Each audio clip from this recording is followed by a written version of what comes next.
going on, everybody? Sorry about that, guys. Looks like we're coming to you in two parts. So I took Seattle 16-13. What'd you take, Seattle? Seattle, again, recap on the last video, was 34-17. The game following Seattle is going to be Miami and the Jets. I have the Jets pulling this one out 23-17. The Jets are 2-2 this year. Miami's 3-1, but they're extremely banged up. They have looked like the better team this year, but again, injuries are really impacting Miami heavy. And I got the Jets being able to pull this one out because I think Zach Wilson and Garrett Wilson and this very young Jets offense with Corey Davis as kind of a veteran receiver and just their health are going to be able to pull out an ugly game because Miami's not really going to be playing the best ball that they could put on the field because of the injuries. So Jets will be able to take this one 23-17. I took Miami in this one 27-23. Miami coming up to dirty Jersey. I think, with Bridgewater and the weapons they have over there, as long as the receivers are healthy, I think they'll have everything they need to get over the hump here. The Jets are looking good. Wilson might, as getting more comfortable in that offense, so maybe they pull it up. Salen's a pretty good coach over there. He's definitely got, they had a lot of picks to work with, and it looks like eventually they'll become a cohesive unit. But I got Miami taking this one. And what might be a shootout, but Bridgewater's a seasoned vet, and I think with the weapons that they have over there, I think they shouldn't have a problem, getting over Jersey. Our next game after Miami vs. Jets is going to be Atlanta heading down to Florida to play the Tampa Bay Buccaneers, in which I've got the Buccaneers taking down the Falcons 27-13. I think this will be a pretty convincing win for the Bucs. The Bucs defense is a very good defense. The Chiefs made them look bad last week. But the Bucs will be able to bounce back and be able to hold Mariota and the Falcons' offense down. The Falcons are without Cordero Patterson, who is a huge piece for their offense, and they're out Kyle Pitts. So without those two key pieces to their offense and a very stout defense in Tampa Bay, the Bucs' offense is getting Godwin back. They've got Mike Evans. Tom Brady is still playing out of this world, and the Bucs will be able to handle the Falcons pretty easily. Again, being a fan, I'm probably always going to pick Atlanta and find the reason why. Tampa Bay's probably going to win, but I'm going to pick Atlanta 24-21. This might be my upset pick of the week just because, I think if Atlanta does win, it is going to be a close game. I think Mariota might be able to keep him in the game. We had Algiers and Huntley come in to replace Patterson, and they did okay. So maybe between the two of them, we can keep something going there. Pitts might be a bit of a miss, but we do have London. But it is Brady, so, we're probably going to get our asses handed to us, but I'm going to pick Atlanta because I'm a Falcon fan. And I can't I can't vote against my team. It's tough to bet against Brady. I have a hard time with this guy. And we are also, Brady's 9-0 against us. So I think we're due a win. If not, that'll this be 10. Isn't the win. If not, that'll put Brady at 10-0, which is the most wins, uncontested wins against any quarterback in football. What do you see happening as Tennessee Titans head to Washington to play the Commanders? I have Tennessee taking this one 24-10. Most of that has to do with the fact that we have Derrick Henry. The last couple weeks looks like he's getting better and better and better in this offense. It looks like he's getting back to health, get back to game speed. And I think, if he keeps running the way he's running, you just keep giving him the ball. I don't think Washington's really going to be able to stop him. And if they're running with him, their time possession is going to be very lopsided. So Washington's not going to have a lot of time to score either. I had Tennessee 24-21. All right, 24-10. I'm in this one. I agree with you to take the Tennessee will win. I got them 23-20. However, I think that Washington will be able to put up more points than you're giving them credit for. 10 isn't enough, I see, for Washington. Just because they do have weapons over there. And although I do not think Carson Wentz is a very good quarterback in this league, I think he is someone who in his whole career has been able to put up points every now and then. So 20 isn't out of the reach of Carson Wentz. But Tennessee will be able to pull out this win. They're a better team. They have a better run game. Their defense is better than the Commanders because the Commanders' defense lost Chase Young, and that's a huge blow. Their defense is going to be dealing with that all season. So Tennessee will be able to win this game 23-20. Next game is our 4 p.m. games. The first one to kick off 4 p.m. is going to be San Fran, Carolina. And I have San Fran taking this one at 24-14. And I think, Jimmy G's looking good in this offense. They look like a team that can really go out and win. Mayfield doesn't really look great in his offense. McCaffrey's still playing. He's healthy. He's a guy you can get the ball to. But Robbie Anderson really, I mean, he looked okay in week 1, but he's not really hasn't done much since. His numbers are definitely down. And they just don't have. They're not really doing well over there. And San Fran just is. And so I think San Fran's going to be a team to take this one. And I don't really think there's much to argue with there. I took San Fran as well. I have them moving to 3-2 on the season, but it's going to be a close game. It's going to be 17-13. That's the prediction I have. San Fran's defense is playing lights out this season.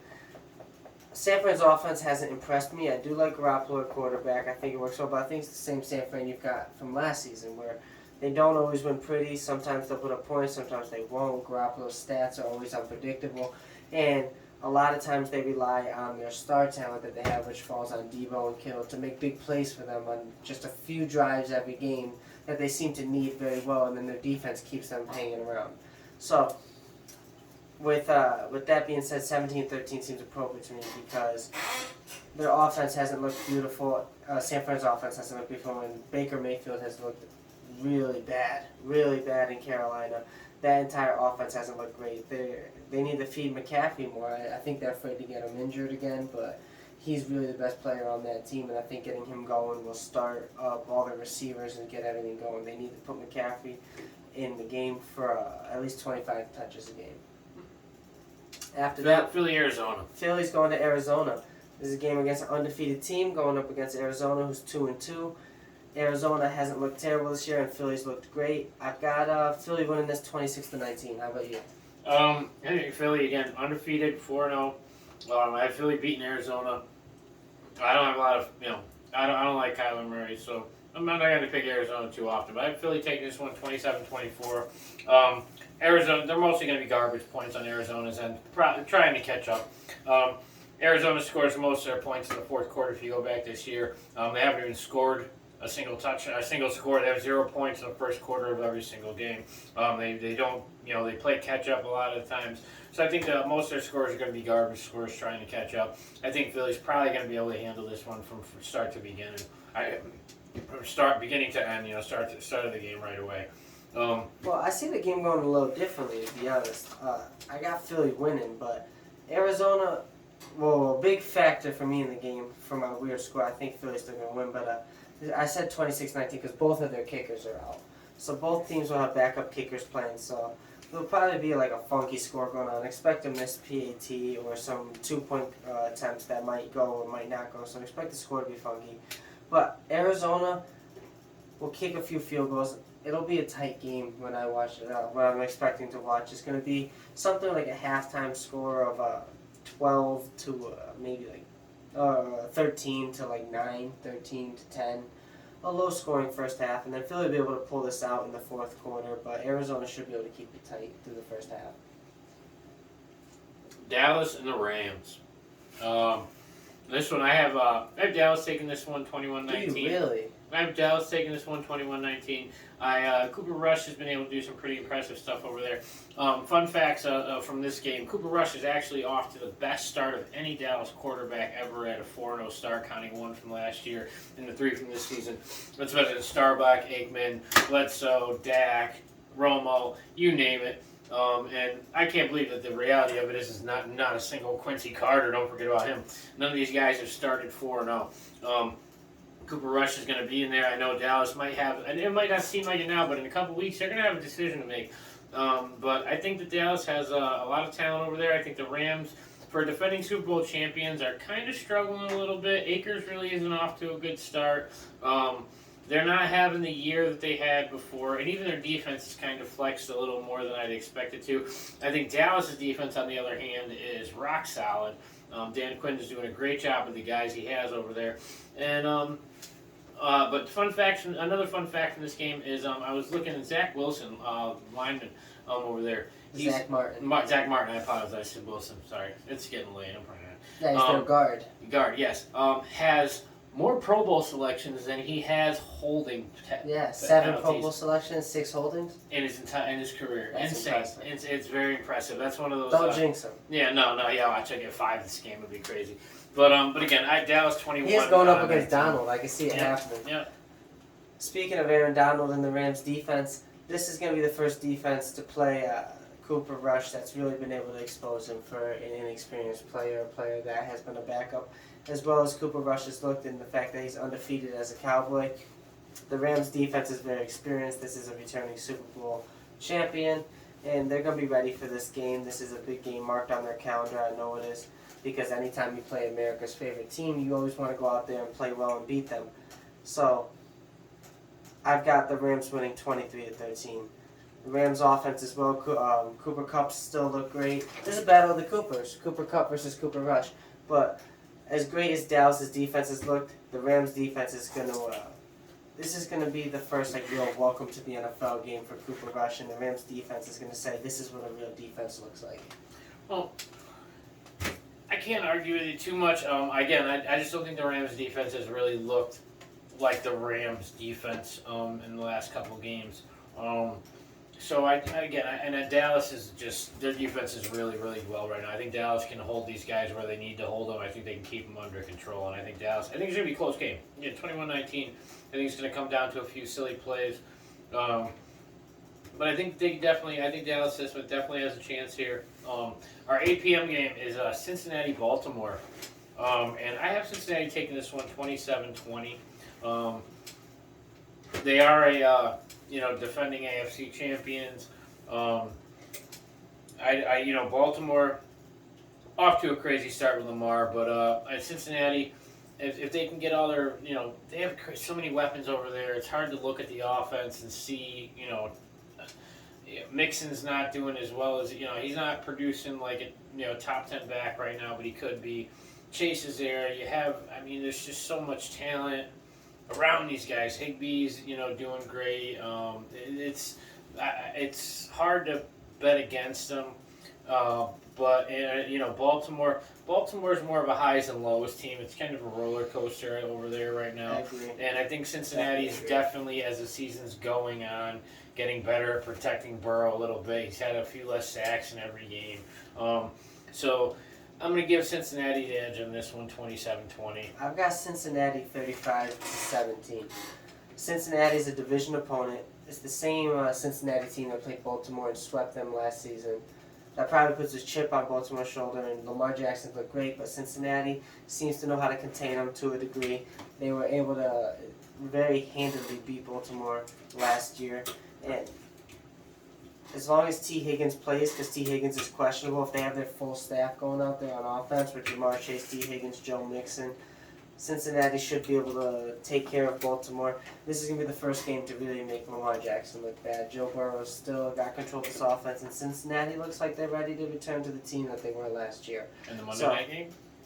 So Cincinnati 35-17, which, brings us to the Monday night game in which we have the Las Vegas Raiders heading to Kansas City. This is actually just about my biggest blowout of the week, along with that Cincinnati game. I got Kansas City taking Las Vegas Raiders down 38-17. I don't think the Raiders' offense has looked very productive this year. Kansas City has looked like a good all-around unit. Pat Mahomes has put up points, and the pressure is going to be on Las Vegas from the onset of the game. Mahomes hasn't been slowed down by many defenses. He was able to torch a fantastic Buccaneers defense, and the Raiders defense shouldn't be able to slow him down. Mahomes is going to put up points, and the Raiders are going to just feel overwhelmed. Kansas City runs away with this game. This is one of those games that 5 weeks ago at the beginning of the season you marked on your calendar because you're like, oh, this is going to be a good game. And you looked at them on paper, and you're like, oh, these teams are going to really be duking it out. And the reality of it is week 5, we're going into week 5, and Las Vegas they look lost with all the talent. It's crazy. And Kansas City just came off a win against Tom Brady. So I'm going to take Kansas City here 43-27. I think Vegas has the talent to put up some points. blowout too.